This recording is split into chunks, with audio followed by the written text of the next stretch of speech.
Okay, Assalamualaikum dan salam sejahtera. Saya mewakili Pusat Data. Ini ingin membentangkan inosan kami iaitu Blink DC. Okay, next. Kes penerangan semasa sebelum inosan, apa yang kami orang dapat impact iaitu apabila berlaku tidak peka dengan suhu semasa, pusat data ada kemungkinan suhu akan meningkat, naik dan boleh mengakibatkan perkerasan di pusat data power off dengan sendirinya dan perkhidmatan ICT UNIMAS akan terganggulah. Okey, objektif kami memantau suhu dan kelembapan pusat data bagi memastikan suhu sentiasa berada pada tahap optimum bagi pengoperasian pusat data. Okey, yang kami orang sedia ada sebelum inosan lah. Kami menggunakan apps Superlight Pro, support iOS, Android, Windows, menggunakan Windows Internet Explorer. Okey, dan juga CCTV, perkerasan CCTV lah. Okey, unit suhu dan kelembapan. Nanti saya tunjukkan bagaimana komponen inilah. Okey. Ini adalah contohnya, bukan contoh yang sedia kami orang ada. Yang ini unit pusat unit temperature lah. Temperature. Jadi yang ini adalah CCTV. Okey, CCTV ini akan pancarkan kepada unit ini. Kadang-kadang nampak, kadang-kadang tak nampak disebabkan lampu dalam DC ini tutup ataupun rosak. Jadi satu masalah kami orang lah. Okay, next. Okay, CCTV ini selalu bermasalah iaitu dia selalu dia offline lah. Offline ni dia kadang-kadang CCTV ini ada dia hang, jam. Okay. Okay, selepas kami membuat inosan penerangan untuk Blink DC, apakah itu Blink DC? Iaitu untuk monitor suhu lah. Okay, apps Blink ni boleh download iOS, Android dan juga Windows lah. Tapi Windows lah. Cuma kita kena install emulator ataupun install edit player. Komponen ini dinamakan Node MCU, adalah sebuah board elektronik yang menggunakan chip ESP826 dengan kemampuan menjalankan fungsi micro controller. Dan perlu tambahan sensor iaitu HT11, iaitu adalah komponen sensor humidity dan temperature. Okey, saya showkan bagaimana barang ini. Yang ini adalah HT11. Jadi prototype saya buat dengan menggunakan casing plastik lah. Okey. Yang ini adalah ESP8266 dan yang ini adalah HT11 tadi lah. Menggunakan kabel 3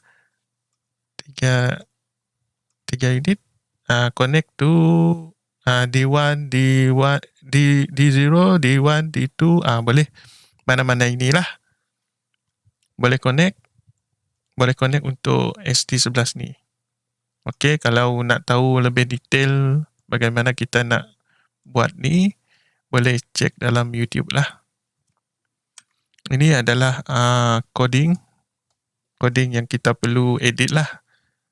Okey, username, authentication kena masuk daripada website website Blink tadi. Okey, dia punya key, dia ambil key tu masuk sini dan wifi dan password. Lepas tu kita pilih HT11 ni. Kita kena pilih lah. Okey.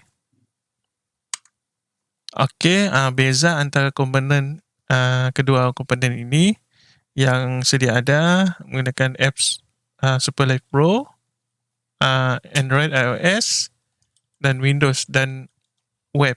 Web ni Internet Explorer lah tadi. Tapi dia tak boleh support 11. Sekarang ni dah edge kan, lebih pada 11 ke atas lah. Ini ada satu masalah lah. Manakala Blink DC, app application boleh download, nama dia Blink. Blink jugalah dalam iOS dan juga Android. Okey, dalam Windows kita kena boleh install LD Player lah. Saya recommend pakai LD Player. Okey, yang sedia ada suhu dan kelembapan, tiada capaian internet. Okey, yang ini saya masukkan. Okey, yang inilah. Yang inilah saya masukkan yang tak ada connect to Wi-Fi lah. Okey.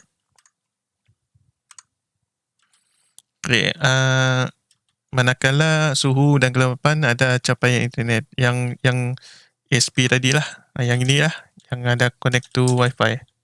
Okey, direct. Okey, yang sedia ada tiada simpan data. Kena buat secara manual buku log setiap hari lah, waktu bekerja lah. Okey, setiap kali saya buat log, tengok temperature, kita tulislah setiap position icon tu berapa suhu dia. Okey, manakala Blink DC ada simpan data di dalam apps Blink, dia dalam cloud lah setiap hari dan juga boleh dieksport file Excel kalau jika perlu. Okey, dia menggunakan bateri yang biasalah AA. Manakala yang Blink DC guna bateri atau direct cable ke USB to PC. Okey, nanti saya tunjukkan macam mana saya pasang. Okey, yang sedia ada, yang ready-made ada dijual kedai. Kalau Blink di sini tiada ready-made, dijual di kedai. Tapi yang benda tu memang ada, kena buat sendirilah. Maksud dia benar, yang maksud saya ready-made ni yang dah siap-siap. Okey, plug in and play. Macam tu lah. Tak ada. Okey, ni adalah paparan dalam mobile apps lah. Okey, dia ada temperature, humidity. Kami orang sentiasa monitor 20, 22, okey, 23. Okey, dah standby dah 23 temperature keseluruhan daripada bilik data center lah. Kalau dah sampai dia menadak, ada problem dengan aircon, kena turun pusat data lah. Okey, call pihak aset untuk membaik pulih dengan segera. Dan ini adalah chart pusat data. Dia ada live, ada 1 hour, 6 hour, 1 day, 1 week, 1 month, 1 year. Okay. Yang ini boleh dieksport dalam Excel file. Benda ni free sajalah. Anda boleh download. Tapi kena user and password saya boleh bagilah untuk keperluan lah. Okay, sekian, terima kasih daripada saya. Assalamualaikum warahmatullahi wabarakatuh.